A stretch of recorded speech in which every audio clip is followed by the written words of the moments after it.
تنقید اور جدید تنقیدی نظریات. میں ڈاکٹر نبیل احمد، اسسٹنٹ پروفیسر شعبہ Urdu, university of education Lahore. آج ہم جمالیاتی تنقید کا مطالعہ کریں گے تنقید اور جدید تنقیدی نظریات کے ضمن میں.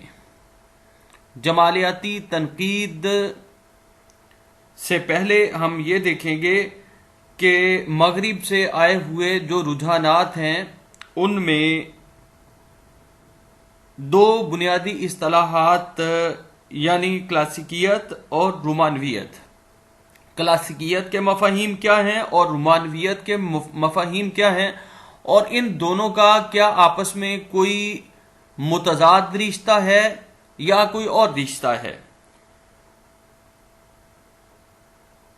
کلاسیکیت اور رومانویت یا کلاسیکی اور رومانوی جیسی اصطلاحات کو اپنے تعبیری معنی کے لحاظ سے ایک دوسرے کی ضد، ایک دوسرے کا نقیض، ایک دوسرے کا رد، ایک دوسرے کے اپوزٹ کے طور پر اخذ کیا جاتا ہے. بعض ناقدین نے اپنے تعصبات کے مطابق ایک کو دوسرے پر مرجح قرار دیا ہے.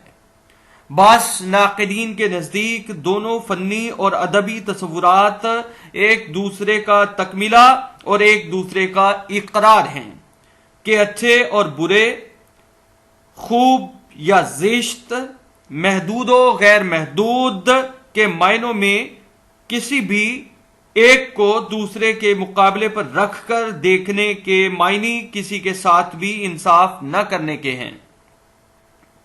ظاہر ہے کہ تمام ناقدین اپنی اپنی فہم کے مطابق اور اپنے اپنے تنقیدی تجربات کے مطابق اور اپنی اپنی تنقیدی آئیڈیالوجی کے مطابق جوابات فراہم کرتے ہیں. ظاہر ہے کہ ادب میں کام کرنے والے ناقدین کے ذہن میں سوالات پیدا ہوتے ہیں اور پھر وہ اپنے مطالعات کی روشنی میں ان کے جوابات بھی فراہم کرتے ہیں. ظاہر ہے کہ کلاسیکیت اور رومانویت کے بارے میں بھی اسی طرح مختلف نوعیت کے جو سوالات پیدا ہوتے ہیں ان کے جوابات دینے کی بھی کوشش کرتے ہیں. تو ہم نے دیکھا کہ کلاسیکیت اور رومانویت کے بارے میں کیا آراء پائی جاتی ہیں. سب سے پہلے ہم یہ دیکھتے ہیں کہ مزید کلاسیکیت کے بارے میں کیا آراء ہیں.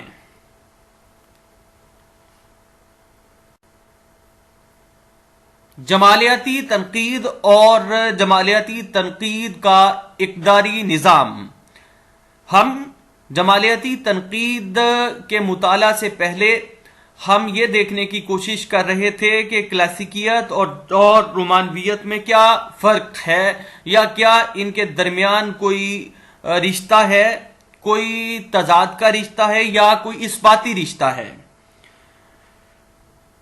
عام طور پر کلاسیکی ذہن اصول پرست، بالفاظ دیگر روایت پرست کہلاتا ہے.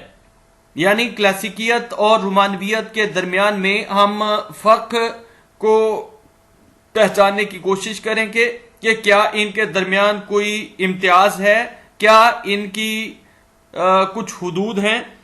تو ہمیں پتہ چلتا ہے کلاسیکیت کی تخصیصات و تعینات نہایت واضح ہوتے ہیں. وہ ہمیشہ صحیح و صحت اور استقلال و استقامت کی طرف مائل ہوتا ہے.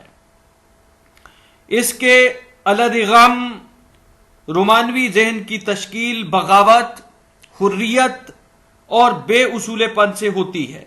وہ ہمیشہ نئی آزادیوں کو انگیز کرنے کا خواہاں اور روایت شکنی کی طرف مائل ہوتا ہے.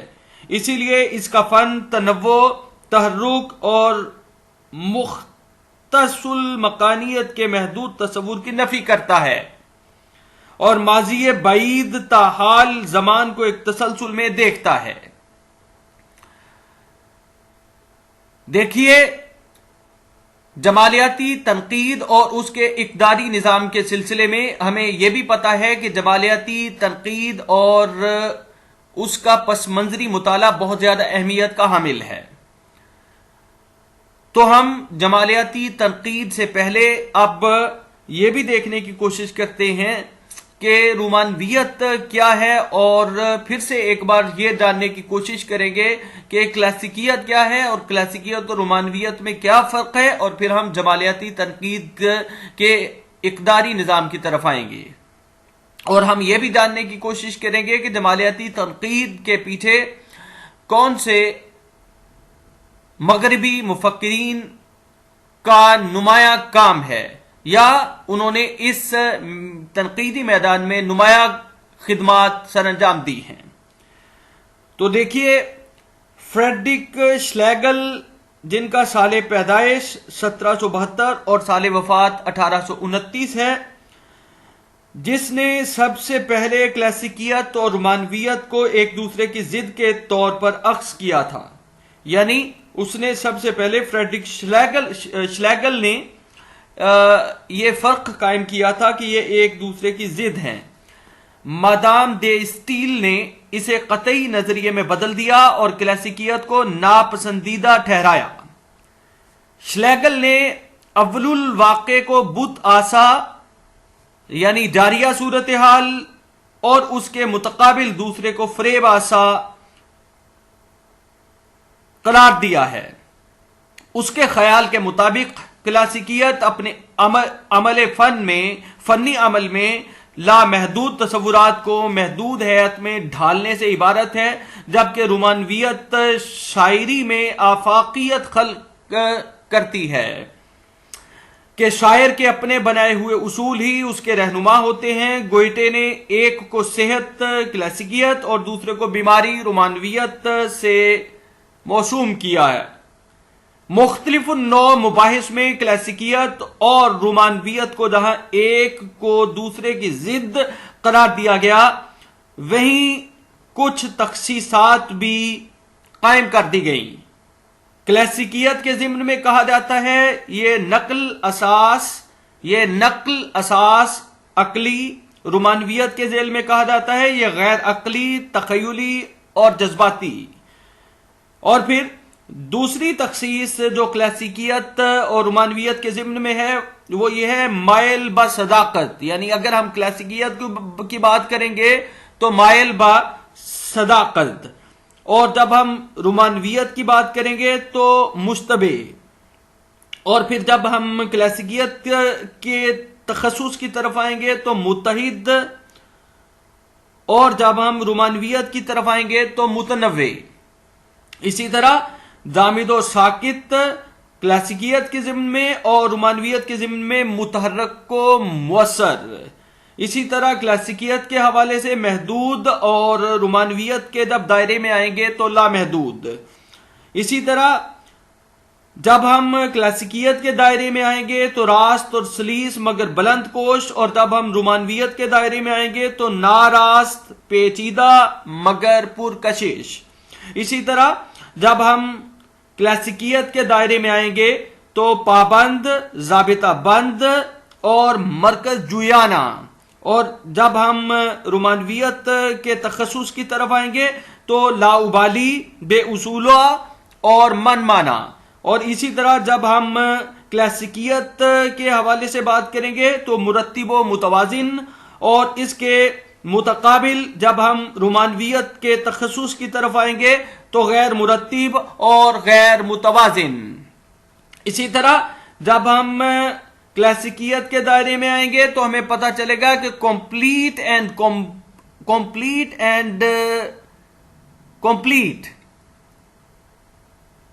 اور جب ہم دوسرے دائرے میں آئیں گے یعنی کمپلیٹ اینڈ کمپریہنسو یعنی جامع اور مکمل، یہ کلاسیکیت کا دائرہ ہے۔ اور جب ہم رومانویت کے دائرے میں آئیں گے تو نابست، لخت اور ہیجانی۔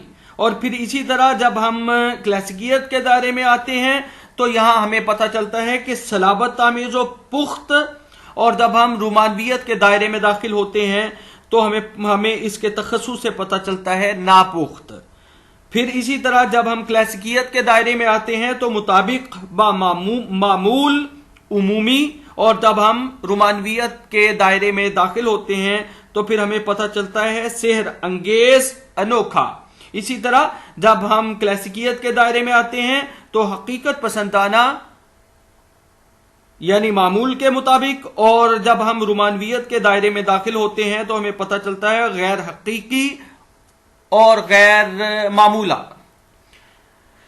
دیکھیے، جمالیاتی تنقید کی طرف آنے سے پہلے کلاسیکیت اور رومانویت کے حدود و امتیازات میں غواصی کرنا ضروری تھا. اب ہم آتے ہیں جمالیاتی تنقید اور اس کے اقداری نظام کی طرف. سب سے پہلے ہم یہ جاننے کی کوشش کریں گے کہ جمالیاتی تنقید اور اس کا پس منظر ہے کیا.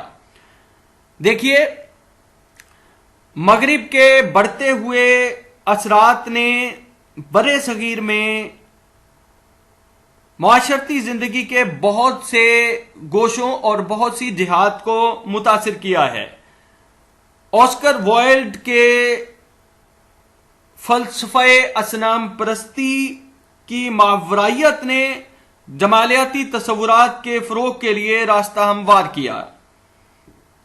جمالیات کا موضوع حسن اور آرٹ ہے. جمالیات کا تصور، جمالیات کا فلسفہ کوئی نیا نہیں ہے، لیکن باوجود اس کے ہیگل، شوپنہار اور کروچے جیسے ماہرین نے اسے ایک نئی ڈائریکشن دی ہے، ایک نئی جہت سے آشنا کیا ہے. لہذا اس سلسلے میں کروچے کے نظریہ اظہار یعنی آئیڈیالوجی آف ایکسپریشن کو بہت زیادہ مقبولیت حاصل ہوئی. کروچے کے خیال میں فن یعنی آرٹ اور لٹریچر یعنی ادب مکمل اظہار ذات ہے. ان ماہرین کی نظر میں جمالیاتی تنقید کا مقصد ادبی فن پاروں میں مسرت اور حسن کے اجزاء کی تلاش کرنا ہے. یہی وجہ ہے کہ جمالیاتی تنقید نگار یا جمالیاتی ناقدین کسی بھی ادب پارے کا مطالعہ اس کے جمالیاتی عناصر کی روشنی میں کرتے ہیں. ظاہر ہے کہ حسن کوئی جامد یا ٹھوس یا قائم بالذات شے نہیں ہے، بلکہ یہ ایک احساس کا نام ہے. کسی بھی شے، کسی بھی چیز یا کسی فن پارے یا ادب پارے میں حسن ترتیب اس شے یا اس چیز کو حسن عطا کرتی ہے. دوسرے الفاظ میں نظام کا توازن ہی حسن کی دلیل ہے. یہ توازن ہر ادب پارے، ہر آرٹ اور ہر تخلیق کے لیے ضروری ہے. جمالیاتی ناقدین کی نظر میں کسی تخلیق کے حسن کو، کسی تخلیق کی خوبصورتی کو سمجھنا یا اس کے اثرات کو محسوس کرنا دراصل جمالیاتی تنقید ہے. مذکورہ تنقید نگاروں کے مطابق احساس جمال کے بغیر جمالیاتی تنقید ممکن نہیں. یعنی شوپنہار، ہیگل اور کروچے کے مطابق احساس جمال کے بغیر جمالیاتی تنقید ممکن نہیں. بعض لکھنے والوں نے باقاعدگی کے ساتھ فلسفہ حسن اور تنقید کو یکجا کرنے کی کاوش کی ہے.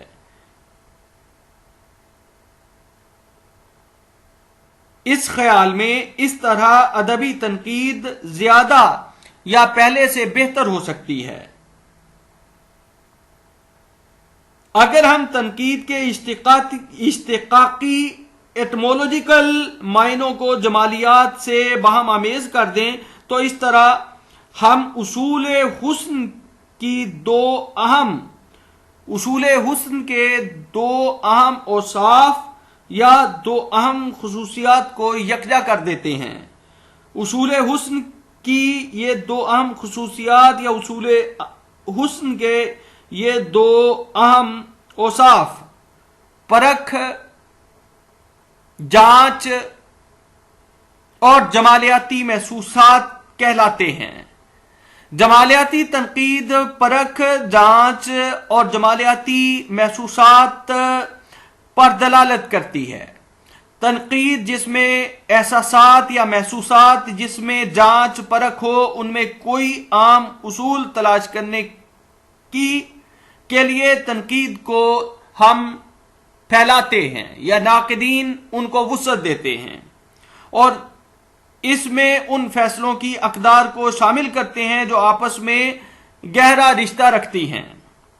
والٹر پیٹر نے اپنے مختلف مضامین میں جمالیاتی تنقید کی اہمیت پر روشنی ڈالی ہے اور جمالیاتی تنقید کے اصول مرتب کیے ہیں۔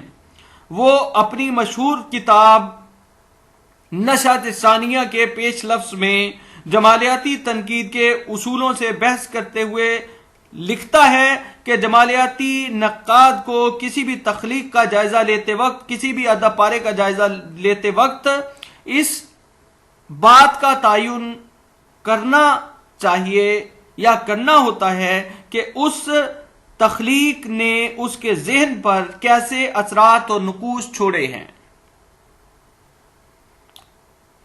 مذکورہ اثرات کا اسے کس حد تک احساس ہے۔ جمالیاتی نقاد کے ذہن میں ان سوالات کا آنا یقینی ہے کہ ادب پارے کے مطالعے نے اس کے دل و دماغ میں کن اثرات کو جنم دیا ہے، یا ادبی فن پارے یا ادبی ٹیکسٹ، لٹریری ٹیکسٹ کے مطالعے نے، اس کی اسٹڈی نے اس کے دل پر، اس کے دماغ پر کیا اثرات مرتب کیے ہیں۔ مطالعے کے استخراج کے نتیجے میں مطالعے کے حاصل کردہ اثرات سے اسے لطف و انبساط کا احساس ہوا یا نہیں۔ لہذا والٹر پیٹر کے خیال میں ایک جمالیاتی نقاد کا یہ فرض ہے کہ وہ تخلیقات کے ادب پاروں کے ان پہلوؤں کو اجاگر کرے جو اپنے حسن کی بنا پر سرشاری کا سبب بنتے ہیں۔ اس ضمن میں اسے جمالیاتی تاثرات کے ماخذ کی وضاحت بھی کرنی ہوتی ہے، اور ساتھ ہی اس بات کی بھی وضاحت کرنی ضروری ہوتی ہے کہ وہ کیسے معرض وجود میں آتے ہیں۔ جمالیاتی تنقید کے مذکورہ اصولوں کی روشنی میں قاری اس نتیجے پر پہنچتا ہے یا قارئین اس نتیجے پر پہنچتے ہیں کہ بعض ادبی معاملات میں جمالیاتی تنقید تاثراتی تنقید کے بے حد قریب آ جاتی ہے۔ اگر سچ پوچھئے یا حقیقت کی بات کیجئے، اسپیسیفک پرٹیکولر خاص تناظر میں، یعنی جمالیاتی تنقید کے تناظر میں، تو جمالیاتی تنقید، تاثراتی تنقید اور رومانی تنقید ایک ہی انداز فکر کی مختلف جہتیں یا مختلف اقسام ہیں، اور ان میں بہت ہی معمولی فرق ہے۔ جمالیاتی تنقید کے اس مطالعے سے ایک بات تو صاف ہو جاتی ہے کہ تنقید کے اس انداز فکر کو پائیدار اساس پر، ٹھوس بنیادوں پر استوار کرنے کی کاوش ہی نہیں کی گئی۔ لہذا ہم یہ کہہ سکتے ہیں کہ یہی وجہ ہے کہ جمالیاتی تنقید کے اصول، تاثرات، ویژن اور جمالیاتی احساس کے گرد گھومتے ہیں۔ تاثرات، احساس، وجدان اور جمالیاتی حس تنقید کی ایسی اصطلاحات ہیں جن سے ادب پاروں یا ادبی تخلیقات کی تشریح و توضیح میں مدد نہیں ملتی، جس کی وجہ سے تنقید کا بنیادی مقصد پورا نہیں ہو پاتا۔ لہذا تنقیدی تاثرات میں قطعیت پیدا نہیں ہوتی۔ انہی باتوں کے زیر اثر جمالیاتی تنقید کی کشش جاتی رہتی ہے، اور اس مخصوص انداز فکر کی جگہ دیگر آئیڈیالوجیز، لٹریری آئیڈیالوجیز لے لیتی ہیں یا ابھر کر سامنے آتی ہیں، اور جمالیاتی تنقید کا انداز فکر التوا میں چلا جاتا ہے۔ اردو تنقید میں جمالیاتی تنقید کو تلاش کرنے کی کوشش کریں تو ہمیں مختلف ناقدین کے یہاں ایسے رجحانات، میلانات اور اشارے کنائے مل جاتے ہیں جو جمالیاتی تنقید کی نشاندہی کرتے ہیں۔ کروچے کے نظریہ اظہاریت کی پیروی کرنے والے نقاد اردو میں بھی نمایاں طور پر نظر آتے ہیں، لیکن اردو تنقید کے آغاز سفر کی اگر ہم بات کریں تو اس ضمن میں زیادہ یہ بات صادق آتی ہے۔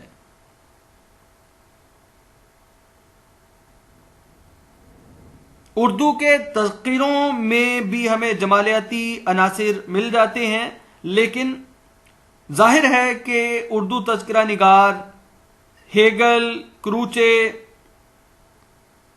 اور شوپنہار وغیرہ سے شاید اس طرح سے واقف بھی نہ ہوں جس طرح سے آج کے زمانے میں آج کے ناقدین ان کے مفاہیم سے، ان کی آئیڈیالوجی سے، ان کے تنقیدی نظریات سے واقف ہیں۔ جمالیاتی اور تاثراتی تنقید میں ناقد کی ذاتی پسند اور ناپسند کی اہمیت تاثراتی اور جمالیاتی تنقید کو تذکروں کے نزدیک لے جاتی ہے۔ تذکروں کی مذکورہ تنقید کے علاوہ جمالیاتی تنقید کے اصول یا اصولوں کی واضح جھلک ادب لطیف کی تحریک کے علم برداروں کی تحریروں میں دیکھنے کو ملتی ہے۔ ادب لطیف کی تحریک کے یہ علم بردار، جن میں مختلف نام ہیں، یعنی سجاد انصاری، مہدی افادی، سجاد حیدر یلدریم اور نیاز فتح پوری وغیرہ شامل ہیں۔ مذکورہ ناقدین نے مسرت اور حسن کی تلاش پر ادبی فن پاروں کے ذریعے بہت زیادہ زور دیا ہے، یعنی نیاز فتح پوری، سجاد انصاری، مہدی افادی اور سجاد حیدر یلدریم، انہوں نے اپنی تنقیدات میں ایک ایسا نظام ترتیب دیا ہے جسے ہم حسن سے عبارت کہہ سکتے ہیں، یا جس میں ایک سرشاری لطف و انبساط یا مسرت ایسے عناصر دیکھنے کو ملتے ہیں۔ ادب لطیف کی مذکورہ تحریک میں حسن کو اور حسن ترتیب کو، حسن کو اور حسن کے حسن ترتیب کو خاص طور سے اہمیت حاصل تھی، لہذا ہم یہ کہہ سکتے ہیں کہ یہی وجہ ہے نیاز فتح پوری جیسے نقادوں کے مضامین میں بھی حسن اور حسن کاری کے مطالعے کو تنقید کی اساس تصور کیا جاتا تھا۔ یہی اوصاف ہمیں جمالیاتی ناقدین کے مضامین میں بھی دیکھنے کو ملتے ہیں۔ جمالیاتی ناقدین ادبی تخلیقات میں، ادب پاروں میں حسن اور دلکشی پیدا کرنے والی خصوصیات کے انالیسز کو، تجزیے کو اہمیت دیتے ہیں۔ اس طرح ادب لطیف کی تنقید اور جمالیاتی تنقید میں ہمیں کوئی نمایاں فرق نظر نہیں آتا۔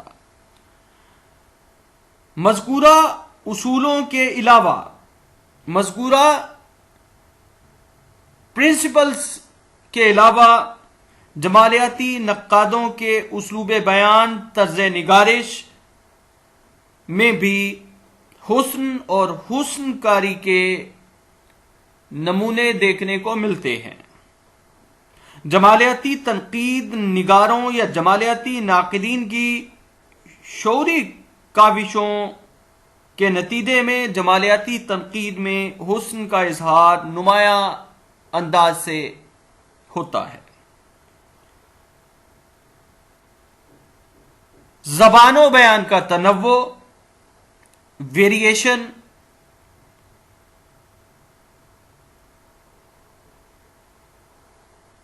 ایک ایسا عنصر ہے جس کی وجہ سے جمالیاتی تنقید کی دیگر اقسام سے مختلف نظر آتی ہے۔ مثال کے طور پر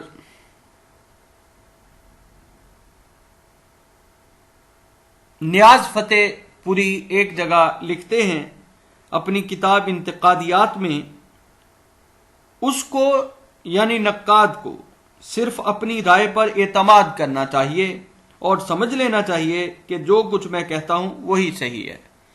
اگر ہم اس تنقید کے تناظر میں دیکھیں تو یہ بات ایک طرف تو جمالیاتی تنقید کے دائرے میں شامل ہے، تو دوسری طرف یہ بات یا نیاز فتح پوری کا مذکورہ بیان تاثراتی تنقید کے قریب پہنچ جاتا ہے۔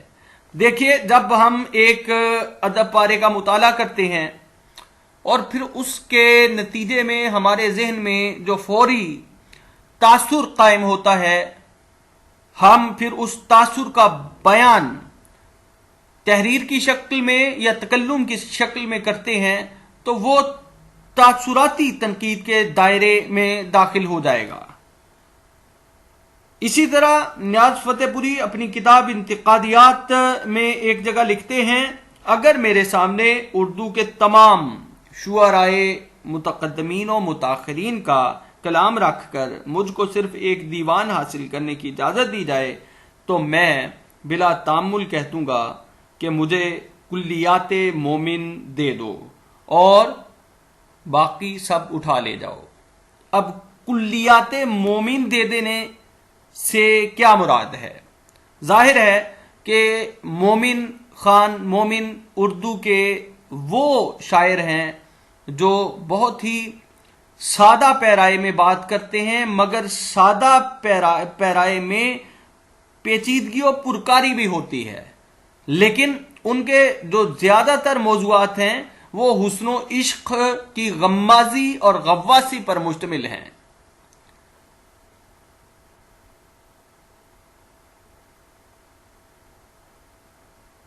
ان کا ایک بہت ہی معروف، ان کے ویسے تو مومن خواہ مومن کے متعدد اشعار معروف ہیں، ان کی متعدد غزلیں معروف ہیں،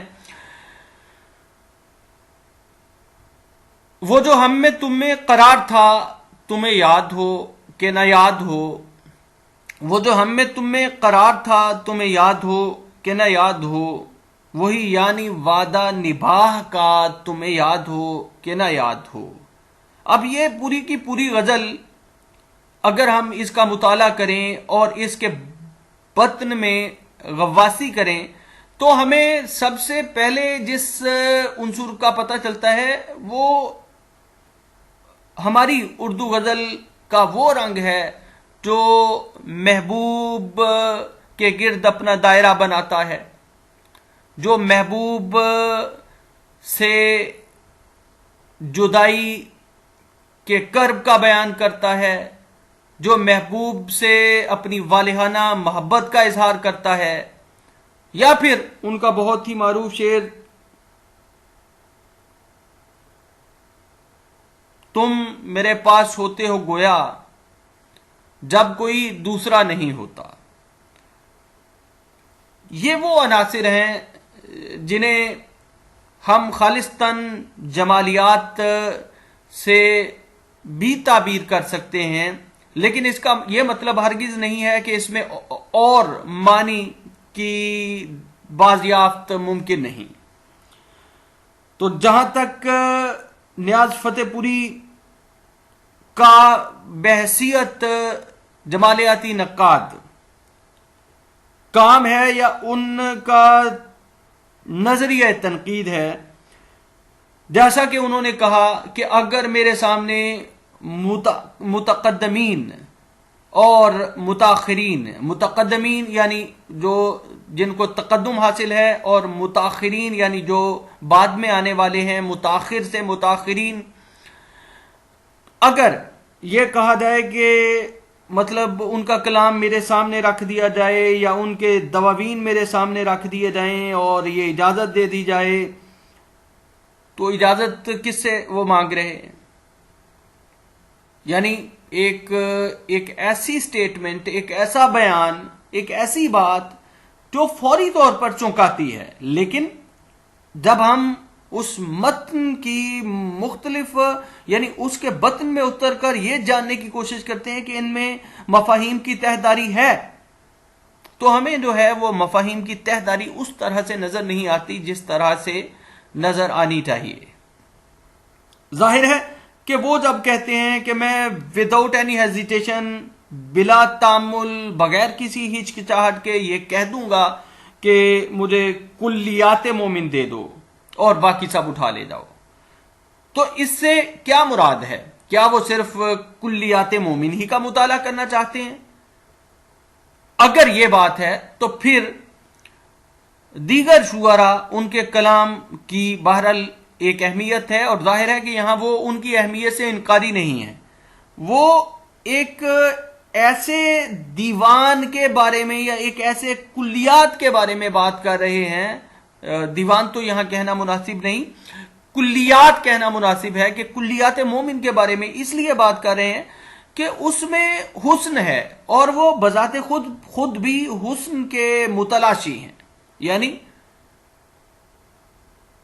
مومن خواہ مومن کی شاعری میں جو کلاسیکی موضوعات ہیں، اردو کے جو محبوب کے گرد اپنا دائرہ بناتے ہیں اور اپنے دائرے کو مکمل کرتے ہیں، وہ چیز فیسینیٹ کرتی ہے جمالیاتی نقاد نیاز فتح پوری کو.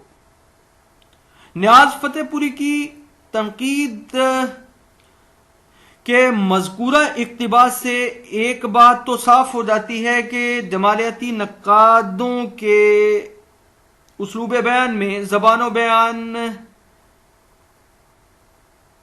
کا تنوع نظر آتا ہے.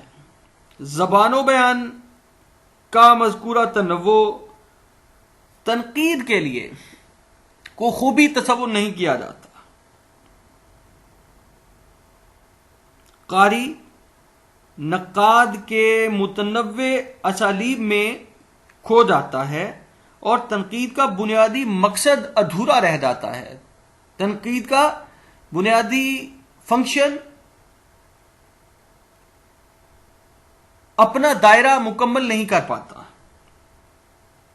اور پھر یہ کہنا کہ مجھے کلیات مومن دے دو اور باقی سب اٹھا لے جاؤ، اس طرح کے جملے قارئین کو کسی بھی نتیجے پر نہیں پہنچاتے. ظاہر ہے کہ نقاد کا کام ادب پاروں کی تفہیم ہے، ادب پاروں کا انالیسز کرنا ہے، ادب پاروں کی تشریح و تعبیر کرنا ہے، ادب پاروں کو انٹرپریٹ کرنا ہے. تو اس طرح کے جملے سے قاری پر کچھ بھی نہیں کھلتا. یعنی جسے ہم تفہیم کا دائرہ کہتے ہیں، وہ تفہیم کا دائرہ مکمل نہیں ہو پاتا.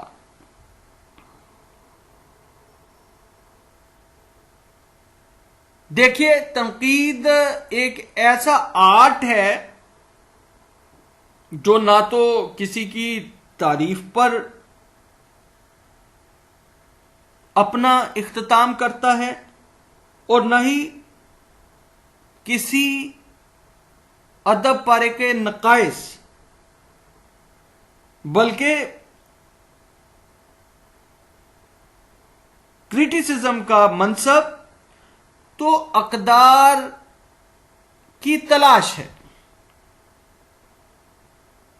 اور تخلیقی تجربات کو نہ صرف جاننا بلکہ ان میں فرق کرنا بھی ہے.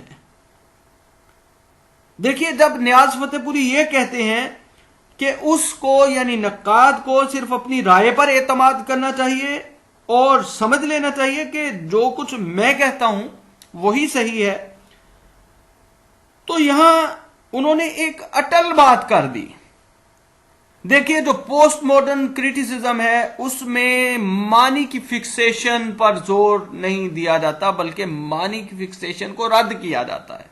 جب نیاز فتح پوری یہ کہتے ہیں کہ نقاد کو اپنی رائے پر اعتماد کرنا چاہیے، اپنی رائے پر بھروسہ رکھنا چاہیے اور یہ سمجھ لینا چاہیے، یہ تصور کر لینا چاہیے کہ جو میں کہتا ہوں وہی صحیح ہے، تو یہ ایک ایسی بات ہے، یہ ایک ایسی سٹیٹمنٹ ہے جو ادب کی تفہیم اس طرح سے نہیں کر پاتی جس طرح سے ایک قاری ایک نقاد سے تفہیم کے ضمن میں تقاضا کرتا ہے یا متقاضی ہوتا ہے. دیکھیے سائنسی اصولوں کی بنیاد پر تنقید ایسے اٹل حتمی فیصلوں کو آرٹ کا سب سے بڑا نقص تسلیم کرتی ہے، اسے خامی تصور کرتی ہے اور اس طرح کے حتمی یا اٹل فیصلوں سے ناقد کی ذاتی پسند قارئین کی رہنمائی کرنے کی بجائے قارئین کو غلط راستے کی طرف یا ڈی ٹریک کر دیتی ہے یا کر سکتی ہے. اسی طرح اپنی کتاب انتقادیات میں نیاز فتح پوری ایک اور جگہ پر اپنی رائے کا اظہار کرتے ہوئے اس انداز سے لکھتے ہیں: جب میں کسی شاعر کے کلام پر انتقادی نگاہ ڈالتا ہوں تو اس سے بحث نہیں کرتا کہ اس کے جذبات کیسے ہیں، بلکہ صرف یہ کہ اس نے ان کو ظاہر کرنے میں کیا اسلوب اختیار کیا. یعنی زبان کا چٹخارا یہاں مراد ہے، وہ ذہین سامع تک اس کو پہنچانے میں کامیاب ہوا یا نہیں. ظاہر ہے کہ ان کا سارے کا سارا زور طرز نگارش پر ہے، زبان و بیان پر ہے. بیان خواہ حسن و عشق کا ہو یا نہر کی پنچکی کا، اس سے غرض نہیں. دیکھنے کی چیز صرف یہ ہے کہ شاعر جو کچھ کہنا چاہتا ہے وہ واقعی الفاظ سے ادا ہوتا ہے یا نہیں. اب دیکھیے بات یہ ہے کہ اردو میں بھی تنقید کا ڈسپلن بہت ارتقاء کے مراحل طے کر چکا ہے. تو آغاز کے زمانے میں اردو تنقید کے آغاز کا زمانہ ہی کہنا مناسب ہے. ظاہر ہے کہ نظری مباحث کو لے کر اگر ہم بات کرتے ہیں تو ہمیں پتہ چلتا ہے کہ اردو کے پہلے نظریاتی بنیادوں پر کام کرنے والے نقاد، مقدمہ شعر و شاعری لکھنے والے مولانا الطاف حسین حالی ہیں. تو اگر اس صورتحال کو سامنے رکھ کر بات کی جائے تو ہمیں یہ پتہ چلتا ہے کہ اردو تنقید حالی کے بعد جب نیاز فتح پوری، سجاد انصاری ایسے لکھنے والوں تک پہنچی تو اس نے بہت زیادہ اپنا سفر یا بہت زیادہ مراحل طے نہیں کیے تھے. لہذا یہ آغاز کی بات ہے جب زبان و بیان پر ہی زور دیا جاتا تھا، اور ہمیں اردو تذکروں میں بھی یہ صورتحال دیکھنے کو ملتی ہے کہ ہمارے جو تذکرے ہیں ان میں بھی یعنی ایک تو شعراء کے یا لکھنے والے کے حالات زندگی حوالہ قلم کر دیے، پھر لکھنے والے نے اپنی پسند کے مطابق چند اشعار یا چند نمونے کے طور پر تخلیقات حوالہ قلم کر دیں. تو یہ آغاز کا زمانہ تھا. اور ظاہر ہے کہ جب ہم جمالیاتی تنقید کی طرف آتے ہیں تو فن پارے سے یا کسی بھی ادب پارے سے حسن کی تلاش کرنا محض اپنے آپ کو حسن کی تلاش تک رکھنا ہی تھا. زبان و بیان پر زیادہ زور صرف کیا جاتا ہے جمالیاتی تنقید میں، بے ہی تذکروں کی اگر ہم تنقید کو دیکھیں تو وہاں بھی ایک تذکرہ نگار وہ ادب پارے کی تفہیم اس طرح سے نہیں کرتا جس طرح سے پوسٹ ماڈرن کریٹک کرتے ہیں۔ دیکھیے مولانا اپنی کتاب انتقادیات میں ایک اور جگہ لکھتے ہیں، یعنی نیاز فتح پوری، ہر چند یہ بالکل درست ہے کہ ہم کو کسی تصنیف پر نقد کرنے کے لیے پورا مواد جمع کر کے اس کا تجزیہ اور اس کی دلکشی اور لذت اندوزی کی صراحت کرنا چاہیے۔ ان کا زور لذت اندوزی پر ہے، فرط و انبساط پر ہے، سرشاری پر ہے کہ ایک ادب پارہ یا ایک فن پارہ یا ایک رائٹر کی تمام تحریریں یا اس کے تمام ادب پارے کیا لذت اندوزی کا باعث ہیں، لہذا اس لذت اندوزی کی صراحت کرنی یا اس کو بیان کرنا۔ لیکن آگے چل کر وہ یہ بھی کہتے ہیں کہ لیکن ہم کو ساتھ ہی ساتھ یہ بھی دیکھنا چاہیے کہ وہ تصنیف واقعی ایسی کوئی چیز ہے جس سے انسانی روح لذت حاصل کر سکتی ہے، اور اکتساب لذت کے اسباب کیا کیا ہیں۔ اب آپ دیکھیے کہ ہمیں نیاز فتح پوری کے دونوں اقتباسات سے یہ پتہ چلتا ہے کہ نیاز فتح پوری کا مخصوص جمالیاتی زاویہ نظر اور انداز فکر ہے، اور ان کے مخصوص زاویہ نظر اور انداز فکر کی ان کے اقتباسات سے وضاحت بھی ہو جاتی ہے، صراحت بھی ہو جاتی ہے۔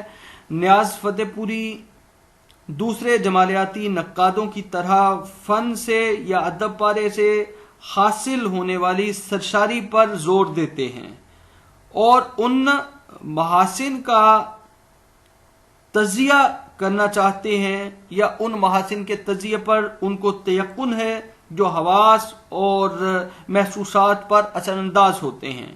یہیں سے جمالیاتی تنقید کے ڈانڈے تاثراتی تنقید سے باہم آمیز ہوتے ہیں۔ دیکھیے جب ہم عبد الرحمن بجنوری کی طرف آتے ہیں، ان کی کتاب محاسن کلام غالب، تو محاسن کلام غالب ایک ایسی کتاب ہے جو تاثراتی تنقید کا بہت اچھا نمونہ ہے۔ اردو کے ناقدین، بیشتر ناقدین اس بات پر متفق ہیں کہ اردو میں جمالیاتی تنقید کے بعد تاثراتی تنقید کا آغاز عبد الرحمن بجنوری سے ہوتا ہے۔ عبد الرحمن بجنوری اپنی کتاب محاسن کلام غالب میں لکھتے ہیں، ہندوستان کی الہامی کتابیں دو ہیں، وید مقدس اور دیوان غالب۔ لوح سے لے کر تمت تک مشکل سے 100 صفحے ہیں، لیکن کیا ہے جو یہاں حاضر نہیں؟ کون سا نغمہ ہے جو اس زندگی میں بیدار یا خوابیدہ موجود نہیں؟ آگے چل کر لکھتے ہیں، اس لحاظ سے مرزا کو یعنی مرزا غالب کو رب النو تسلیم کرنا لازماً آتا ہے۔ کون سا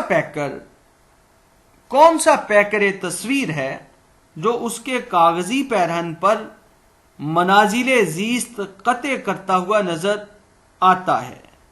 پھر آگے چل کر محاسن کلام غالب میں لکھتے ہیں، مرزا غالب کے لیے شاعری موسیقی اور موسیقی شاعری ہے، یہی باعث ہے کہ دیوان کا ہر مصرع تارے رباب نظر آتا ہے۔ عبد الرحمن بجنوری کے مذکورہ اقتباسات سے یہ بات صاف ہو جاتی ہے کہ جمالیاتی نقاد کی تمام تر توجہ حسن کے توازن پر ہوتی ہے. مذکورہ حسن کا توازن ہر ادب پارے کے لیے ضروری ہے، لیکن صرف حسن کا توازن ہی اہمیت کا حامل ہے یا حسن کے توازن کو ہی اہمیت دینا تنقید ہے؟ کہیں نہ کہیں یہ تنقید کے ساتھ انصاف کے منافی ہے. تنقید صرف حسن کے توازن کے تجزیے میں اپنا دائرہ مکمل نہیں کرتی، بلکہ تنقید کا کام اقدار کی تلاش اور تخلیقی تجربات میں فرق کرنا بھی ہے. اردو تنقید میں جمالیاتی تنقید اور رومانی تنقید کے درمیان خط فاصل نہیں کھینچا جا سکتا، کوئی حتمی لکیر نہیں لگائی جا سکتی. بعض نقاد اگر کبھی جمالیاتی نقادوں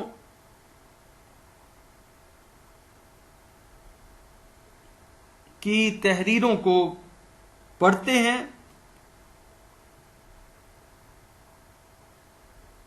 تو ان کا جی چاہتا ہے کہ وہ جمالیاتی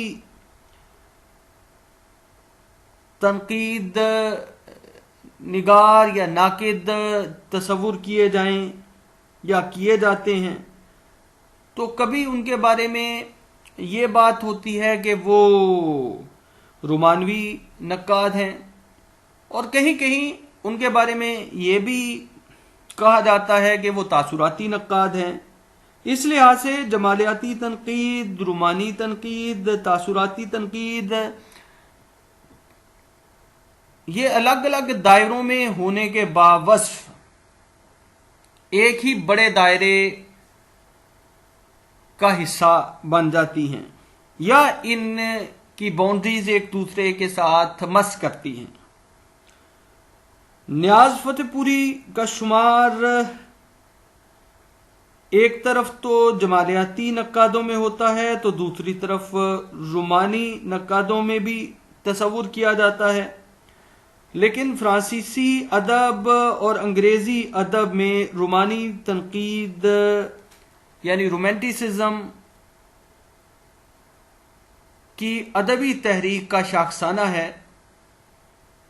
19ویں صدی کے دوران میں رومانی تحریک کیٹس، شیلی، ورڈزورتھ اور کولرج کے ہاتھوں اپنے سبلائم تک پہنچی، اپنے عروج تک پہنچی، اپنے طرفوں تک پہنچی. مذکورہ تحریک نے قاری کی جذباتی یا انسان کی جذباتی اور داخلی کیفیت کو ادب کے لیے ایک سرچشمہ حسن قرار دیا، اور یہی نقطہ نظر، یہی انداز فکر، یہی زاویہ نظر رومانی تنقید کی بنیاد استوار کرتا ہے. کولرج اور ورڈزورتھ کے انتقادی مضامین میں رومانی تحریک کے اثرات نمایاں طور پر نظر آتے ہیں. ورڈزورتھ کے نزدیک شاعر کا کمال یہ ہے کہ وہ انسانی دل اور روح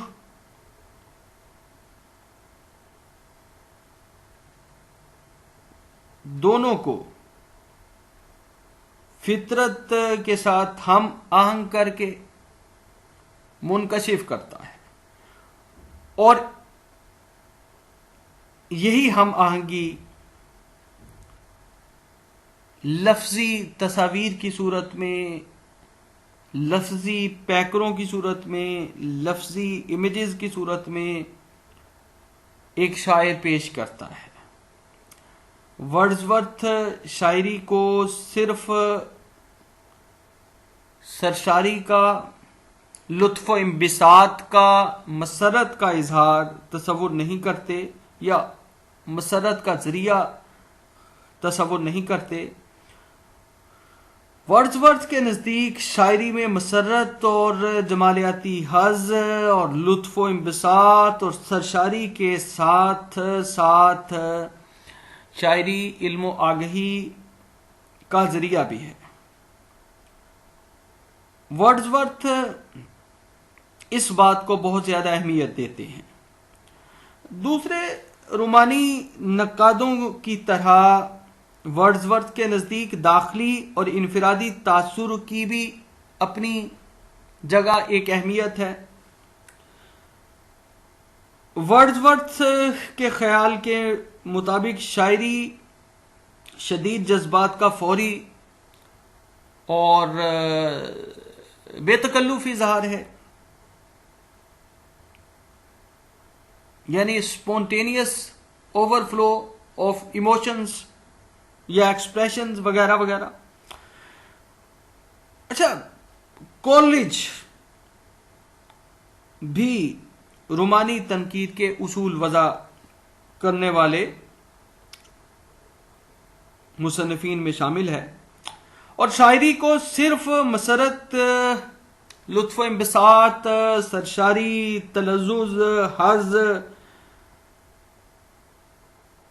کے اظہار کا ذریعہ تصور نہیں کرتے کولرج، بلکہ وہ شاعری کو حقائق کے اظہار کا ذریعہ تسلیم کرتے ہیں۔ کولرج نظم کو ایک آرگینک یونٹ، ایک زبان کی سطح پر نامیاتی کل مانتے ہیں، جس میں نظم کے تمام اجزاء کی خوبصورتی شامل ہوتی ہے۔ کولرج کے مطابق نظم کی تخلیق ایک اکائی میں منقلب کرنے کا وسیلہ ہے۔ متخیلہ مذکورہ قوت نظم کے مختلف اجزاء میں، متخیلہ کی قوت نظم کے ایک پوئم کے مختلف اجزاء میں ایک ارتباط پیدا کر دیتی ہے یا کر دیتا ہے، امیجنیشن۔ کولرج نے اپنے تنقیدی مضامین میں شیلی سے پہلے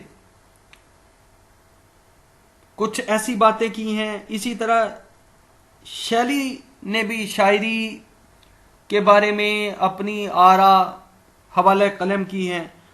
شیلی کی نظر میں شاعری دنیا کی مثالی کہانی ہے۔ اس کے خیال میں شاعر متخیلہ کے ذریعے دیکھی ہوئی حقیقتوں سے ربط پیدا کرتا ہے، لیکن ان کی نقل نہیں کرتا، بلکہ ان کو اصل حقائق سے جوڑ کر پیش کرتا ہے۔ شیلی کے مطابق شاعری کا اصل مقصد، شاعری کا اصل ادعا، شاعری کا اصل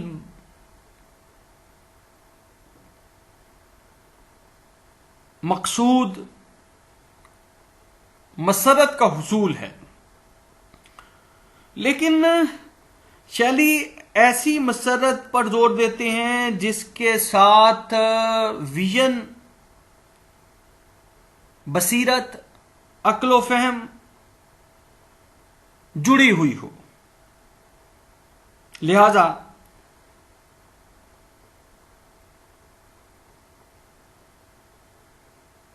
مذکورہ نقادوں کے زاویہ نظر کے مطابق شاعری مجموعی طور پر مسرت کے ساتھ ساتھ سچائی کے ابلاغ کا بھی ذریعہ ہے۔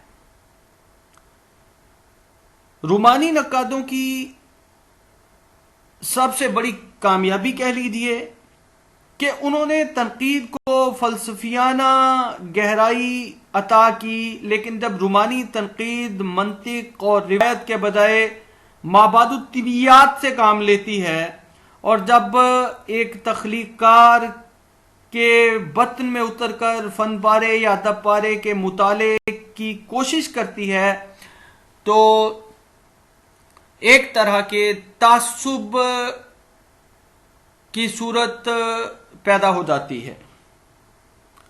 رومانی تنقید میں ایک فرد کی، ایک لکھنے والے کی ذاتی رائے کا تصور بہت سارے تعصبات کی گنجائشوں کو جنم دیتا ہے۔ سو ہم کہہ سکتے ہیں کہ رومانی تنقید کی یہی ایک کمزوری ہے، یا اسے ہم رومانی تنقید کا ایک معائب کہہ سکتے ہیں۔ اردو تنقید میں رومانی تنقید کی مثالیں بہت زیادہ نہیں ہیں۔ رومانی تنقید ایک ریلے کی طرح اردو تنقید میں قارئین کے سامنے آئی، اور پھر ریلا گزر جانے کے بعد جیسے اپنے بہت سارے اثرات چھوڑ جاتا ہے، اور پھر شاذ ہی وہ ریلا جو گزر جاتا ہے وہ تو نہیں آتا۔ لہذا اردو میں رومانی تنقید کی بھی صورتحال ایک سیلابی ریلے کی سی ہے، اور رومانی تنقید کے اردو شاعری پر بھی اثرات دیکھنے کو ملتے ہیں، لیکن اردو تنقید پر رومانویت کے اثرات بہت زیادہ واضح نہیں ہیں۔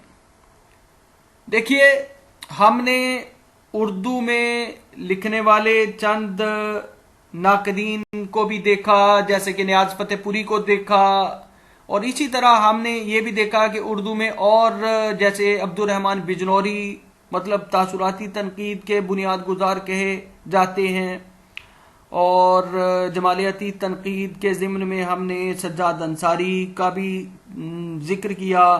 سجاد انصاری کی ذکر تحریروں میں بھی ادب پارے میں حسن کی تلاش، فرحت کی تلاش، فرحت و انبساط کی تلاش، ایسے عناصر پر زور ہے، اور سجاد حیدر یلدریم تو اردو کے وہ افسانہ نگار ہیں جن کے بارے میں یہ کہا جاتا ہے کہ وہ رومانوی افسانہ نگار ہیں۔